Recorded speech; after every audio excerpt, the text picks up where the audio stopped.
Today's story is about what happens when someone is trapped in a controlling, manipulative relationship predicated on predatory behavior, and they are screaming for help, begging for someone, anyone to listen to what is happening to them. But no one listens until the unthinkable happens. They're painted as crazy and unhinged. Is blind faith involved?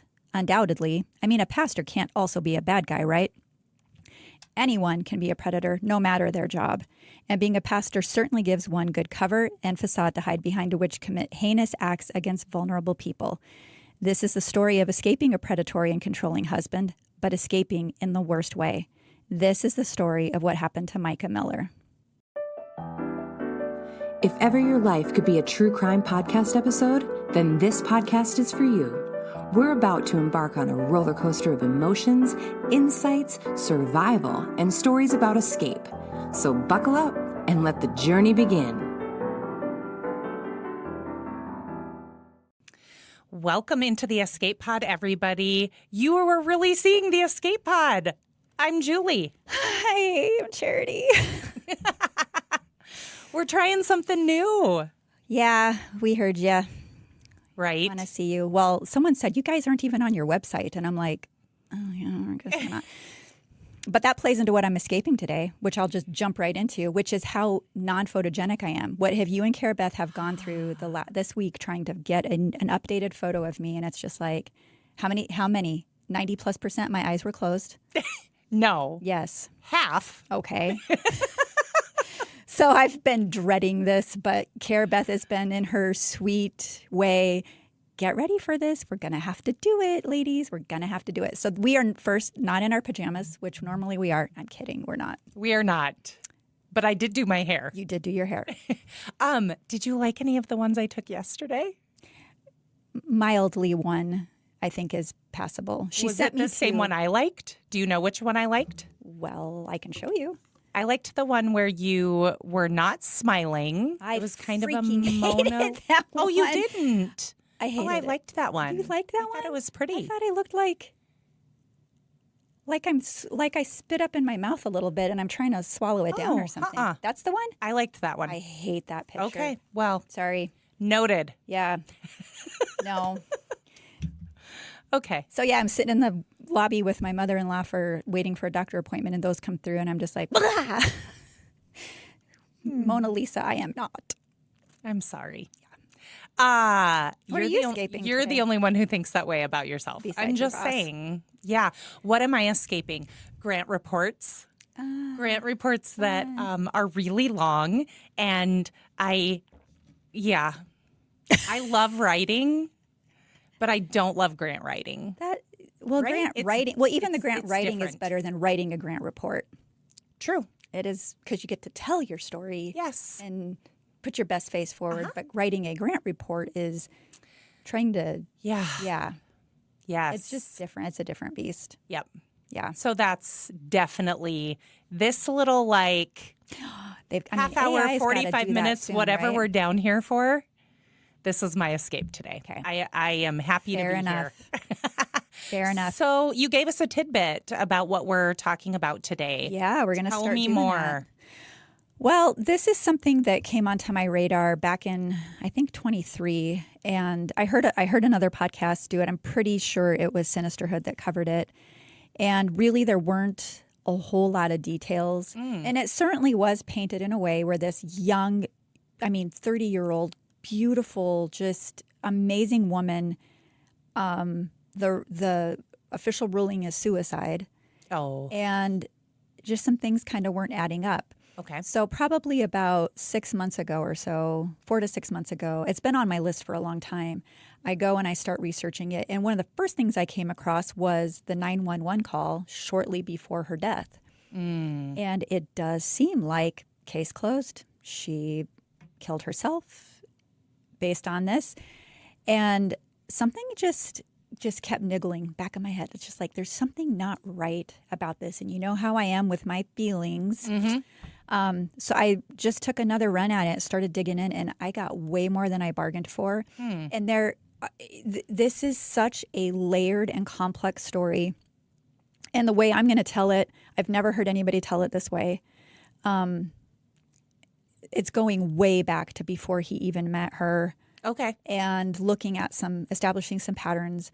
So it's in 4 parts, which I've never done a 4-parter. I think we've Right. done a couple 2-parters. Correct. So, but I promise you, you're going to get hooked because you want to know what happened and what the outcome's going to be.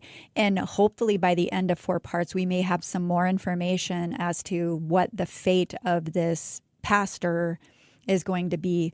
But it also goes back to his childhood, and it is just so, it's infuriating, it's fascinating, it's sad, it's all the stuff. And hopefully there's some good lessons that come out of this too, because, sure. you know, we've talked a lot about teen dating violence. In this case, this is some grooming involved. Oh. It's about, this starts with her when she's a child. Oh. Yeah, he's a youth pastor. And so we're going to go through the whole history.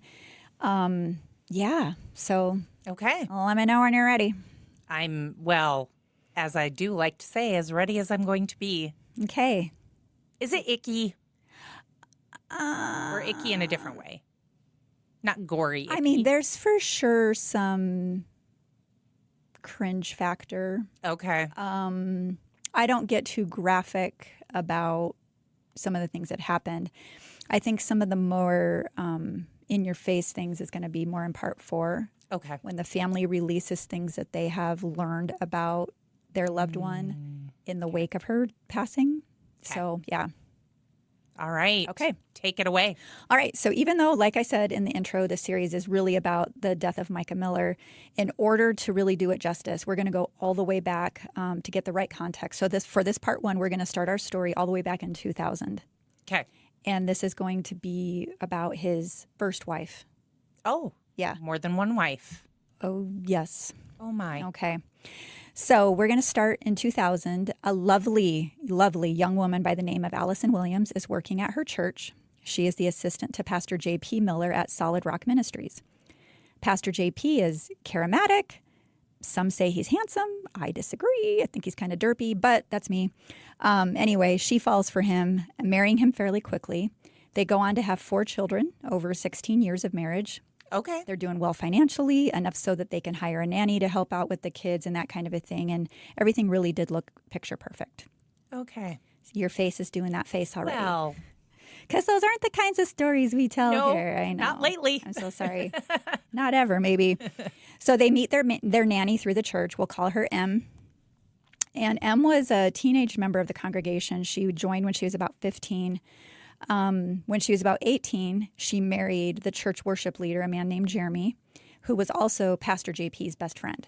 Okay. So these are all, people really intertwined. Mm-hmm. JP and Allison and Jeremy and M became very close. So not only was M nannying for them, they spent a lot of time together. They'd have meals together, family time, all that kind of a thing, because she's spending a lot of time with their children.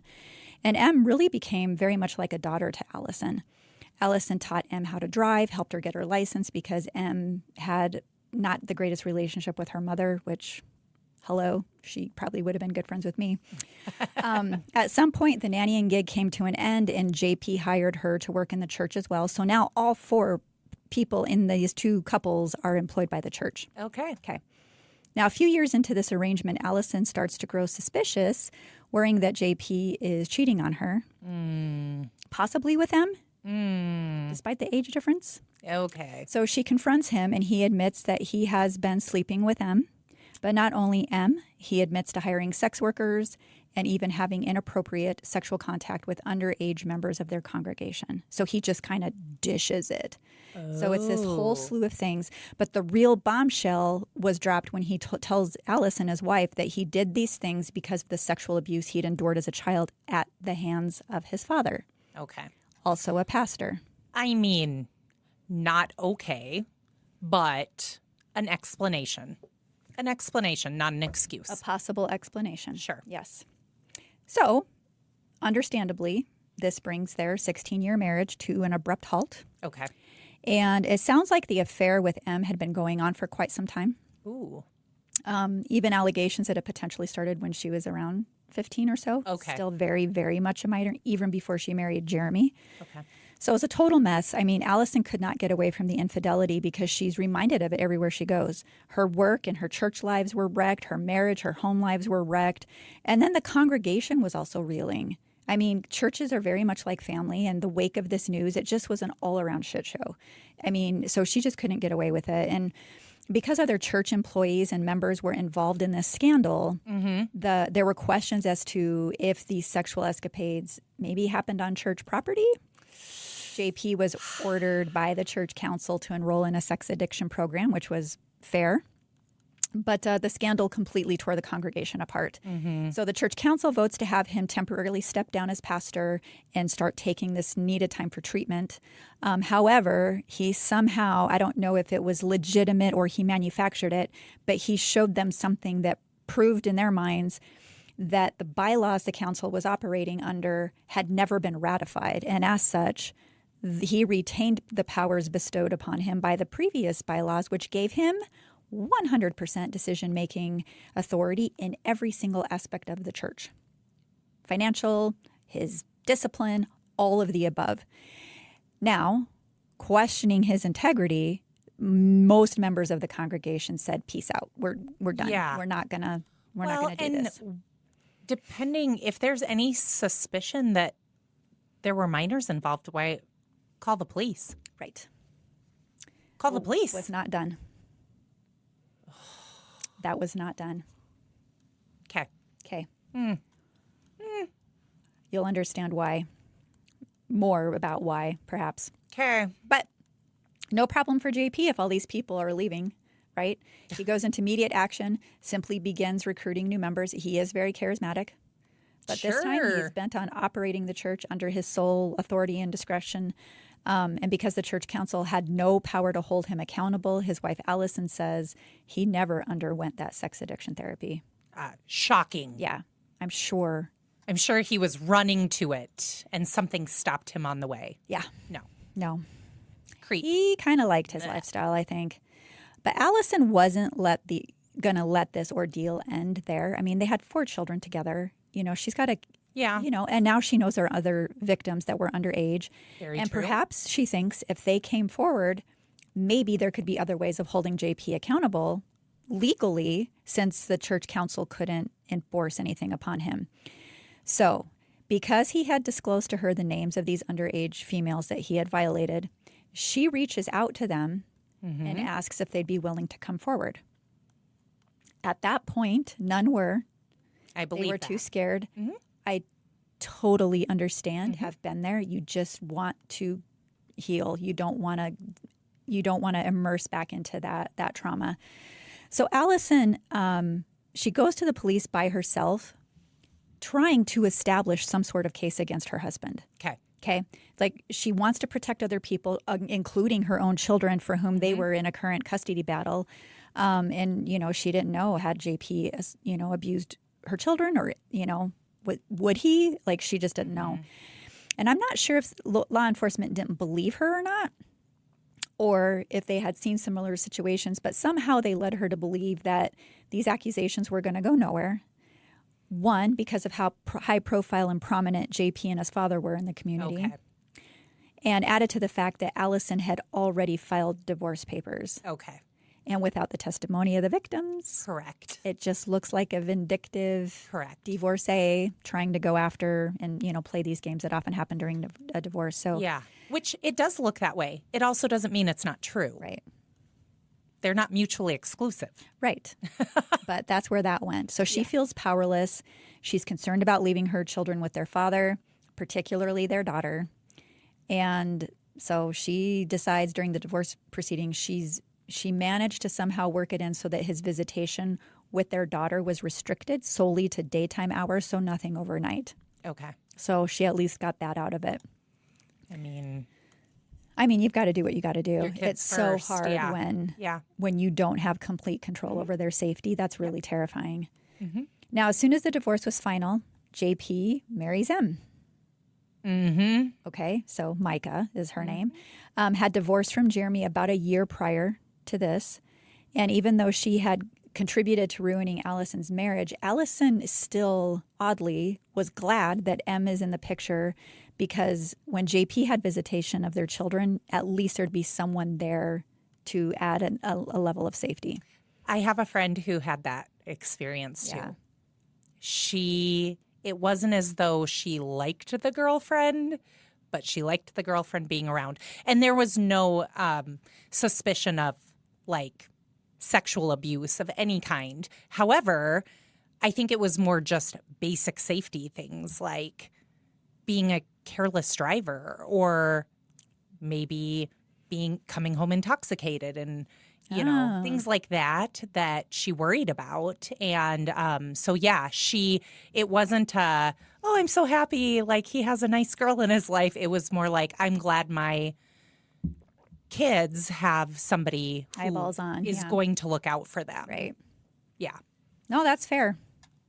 That's fair, especially if what JP said about his dad, what his dad did to him was true. I mean, that does often perpetuate. Right. So, okay, so from 2016, for about the next 5 to 6 years, the children continued to struggle with their feelings toward their father for destroying their family. But in the 2021, 22 time era, the situation takes a turn. Okay. So JP and Mica began having problems with their marriage. Shocking. The children seemed to really like Mica, yet JP would dredge marital issues into his sermons, essentially putting Mica on blast in front of the whole congregation. Not okay. He claimed she had mental health issues and would disparage her for it, which if she actually had mental health issues and you're putting her on blast in front of a whole congregation, what do you think the frickin' outcome is going to be? Right. Peace and tranquility? Right. I did not. I mean, it's just crazy. Yeah. The children witnessed this craziness. JP would call her crazy one day, warn his kids to stay away from her. And then the next day, oh, nope, she's fine. Everything's good here. According to Allison, their heads were just on a swivel. They didn't know, which way was up with that. They never knew what to expect from their father. And Allison also witnessed some things from this marital distress, like when she'd go pick up her children. Like once she noticed broken doors, holes in walls. The most disturbing one, I mean, and this is me just because I've dealt with holes in walls before, but pieces of paper with negative statements written about Mica all over them, posted around the house. Like, what the crap? Yeah. And then Could she tell, this is an in-depth question, whose handwriting? Was there any sense of who was I writing, didn't actually see it writing them? explicitly stated, but from these came out of court documents is where I'm getting this information. It appeared as if they were written about Mica from John Paul, JP. Okay. Yeah. So he wrote them so that they're reinforcing Mica's mental issues everywhere she looks, like she couldn't escape it.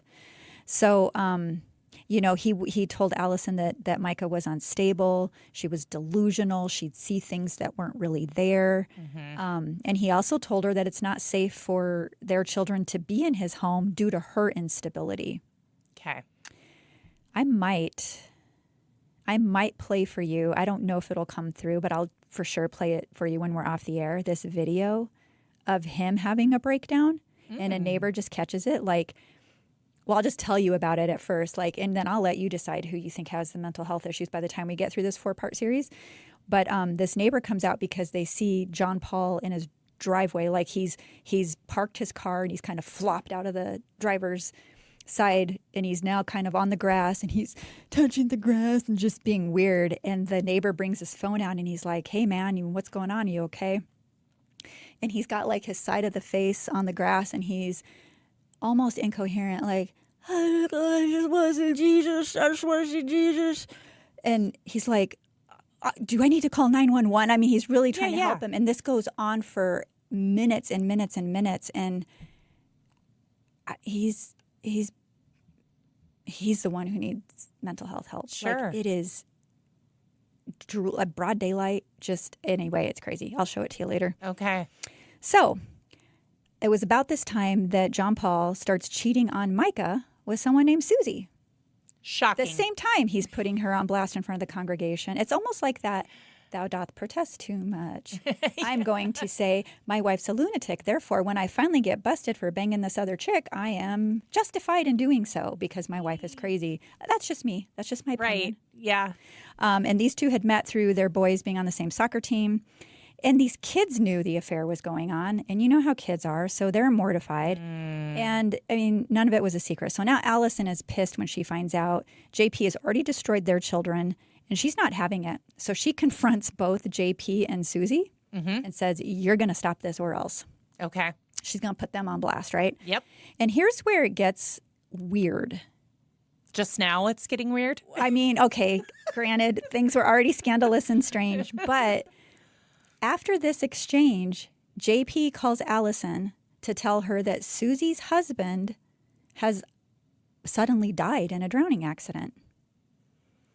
I want you to write that on your little journalist notepad because you need to keep that one in mind. And 2 weeks prior to the drowning, said husband had approached John Paul telling him to stay the hell away from his wife and children. Yeah. Weird. Now he's just dead? Okay. Ken, I'm just saying it's interesting. It's very, Yeah. very Also, during this time, John Paul had Mica committed to a psychiatric facility for observation. I will talk much more about that in parts 2 and 3 probably. And so the question is this a coincidence or is it convenience? I don't know. Yeah.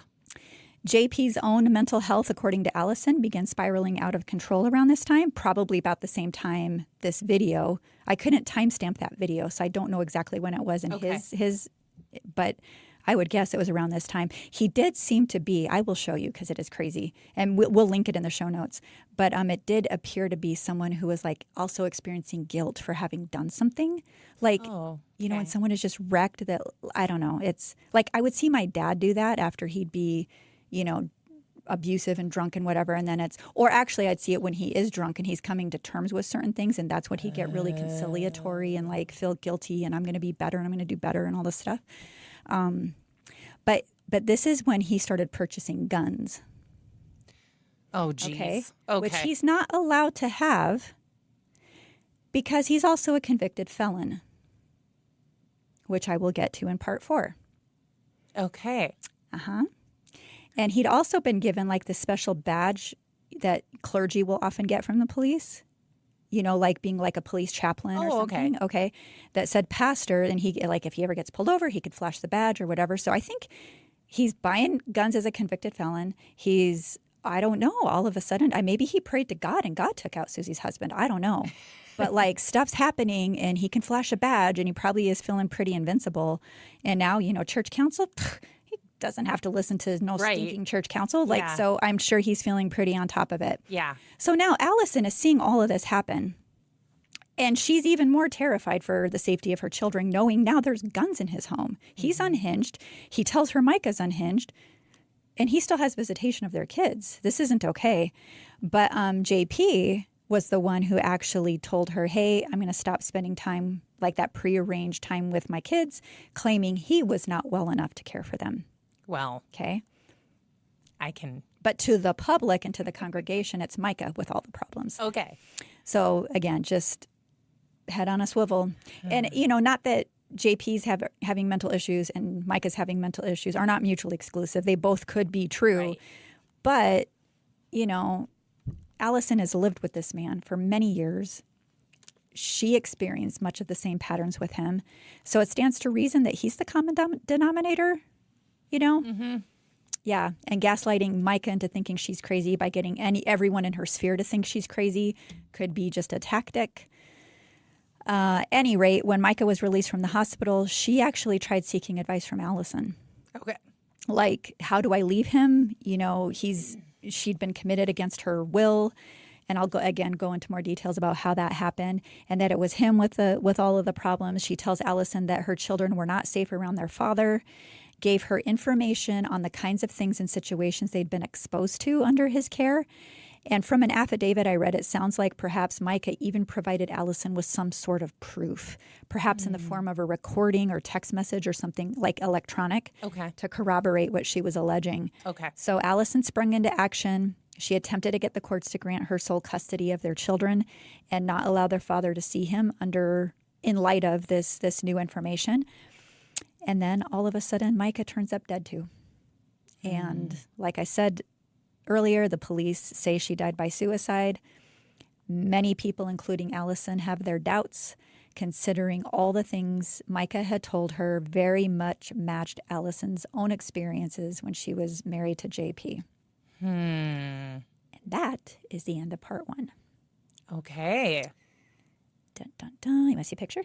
Sure. And we'll post these too. So that's Allison. That's Derpy himself. That's his mugshot. Well, Allison is lovely. Allison is lovely. Aww. And then I'll show you Mica quick.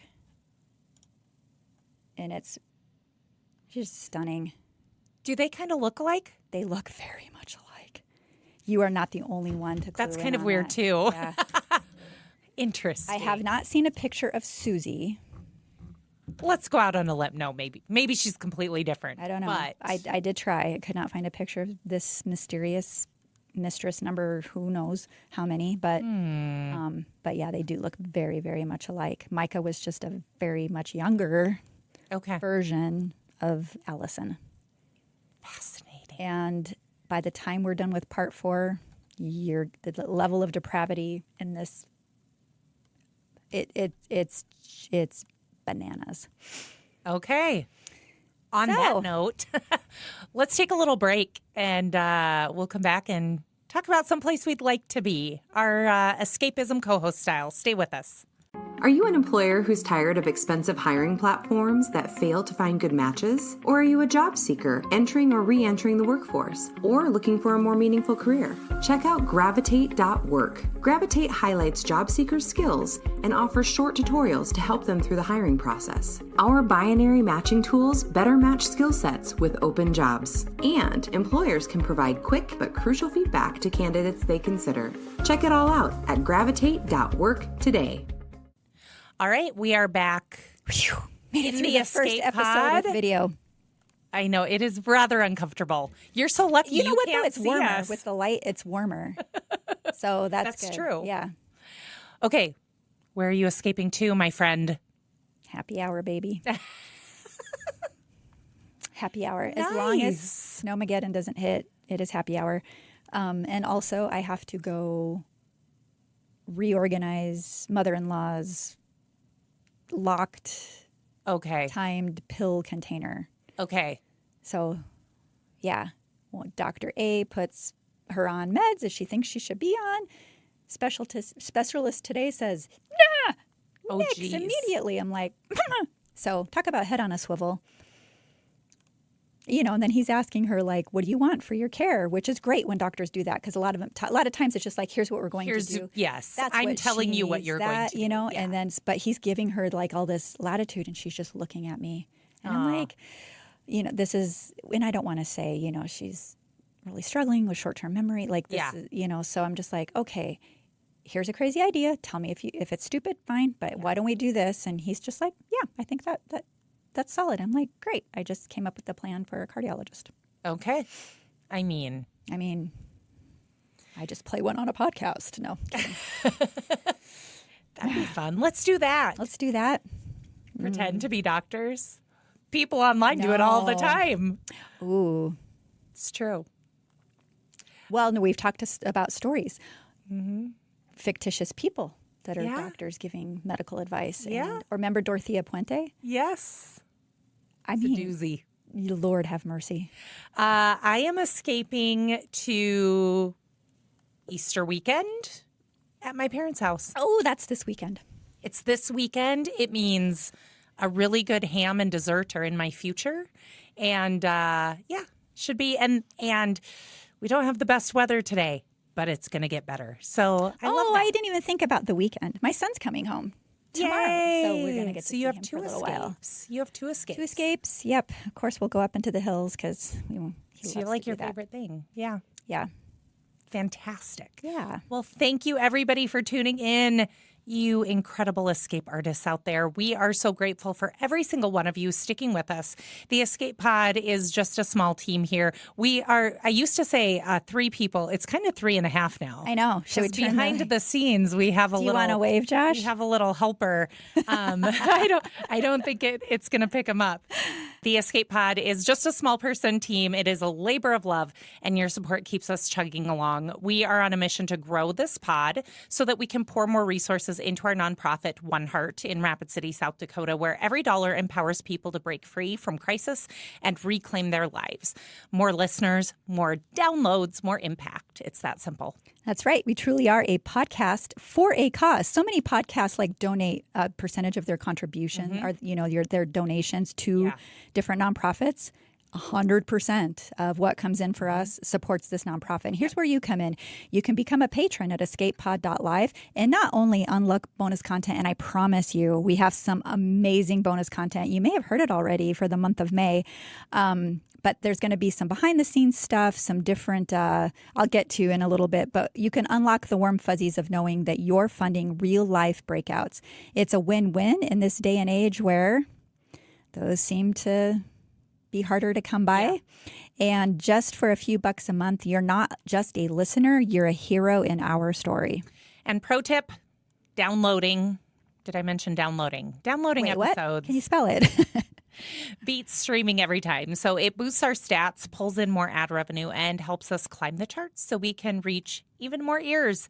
Share us with a friend, rate and review wherever you listen, and hit that download button. It's a tiny click with a big impact. I think Carabeth too said this week, she's like, remind them just to follow. And it's different in every platform, but if you follow it, it'll automatically download. If you follow, some then you don't have to go through one by one. Yeah. Easy peasy. I auto-download, and if I can do it, if I can figure it out, anybody can. That's right. And we really do want to hear from you. You can connect with us at escapepod.live, easy for me to say. Follow us on our socials, drop us a note at justbecause@escapepod.live, or send your wild escape story to us at escapeartist@escapepod.live, and maybe we'll read it on a future episode. And we've also been hard at work developing bonus content, contests, more gated content, and weekly minisodes. And spring is the time for things to blossom, and we're ramping up our content to celebrate the season. Yeah, we are closing the hatch on this episode of the Escape Pod, but remember, trauma may be inevitable. How you grapple with it is optional. So stay resilient. And keep away from derpy pastors. And turn in predators to the appropriate authorities. And keep laughing. I usually have that planned. I didn't think about it today until right now. Sorry, it's the first thing that came to mind. Bye, everybody.